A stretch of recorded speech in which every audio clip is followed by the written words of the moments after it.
Hi everyone, Tashi Dele. I'm so happy to be with you today to just share a little bit about meditation and Buddhist philosophy.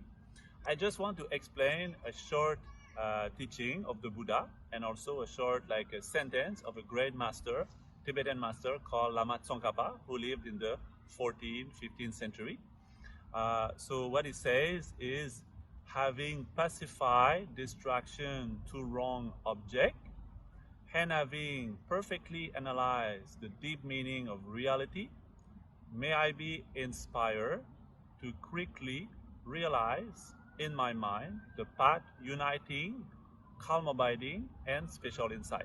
Or we call these two qualities calm abiding shamatha and special insight vipassana. So may I quickly realize and develop in my mind the path uniting shamatha and vipassana.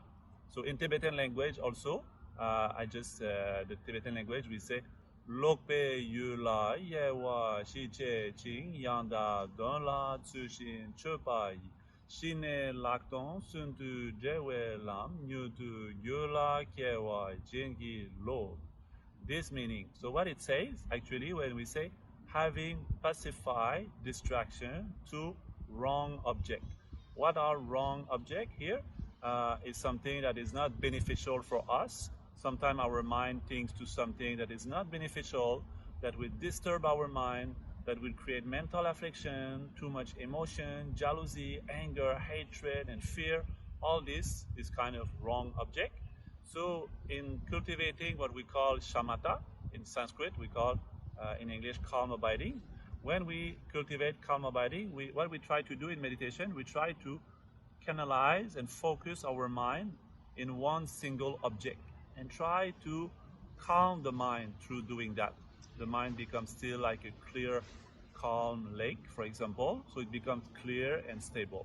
So that is one thing. So that's what means having pacified distraction to wrong object. And second is and analyze perfectly the deep meaning of reality. So the deep meaning of reality, it's something that takes a lot of time to explain, but what we call in Buddhism like emptiness or the absence of an intrinsic or independent nature of things. So in brief, what it means is that everything is interdependent.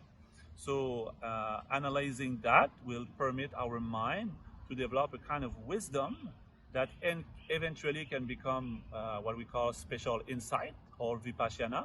And this special insight has the power to slowly reduce and to overcome and completely uproot all our sufferings and the cause of suffering, which are mental afflictions.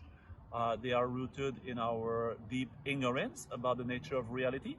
So in Buddhist philosophy, we explain that all our problem comes from this ignorance or delusion about reality. So this wisdom or special insight will be able to overcome that. So having done that, we want to develop in our own mind this path that will unite the two of what we call shamatha and vipassana, and we can find not only temporary inner peace, but also deep and long-lasting peace of what we call in Buddhism nirvana, and also achieve another state what we call also enlightenment. So like that, I just conclude with this same sentence in Tibetan language.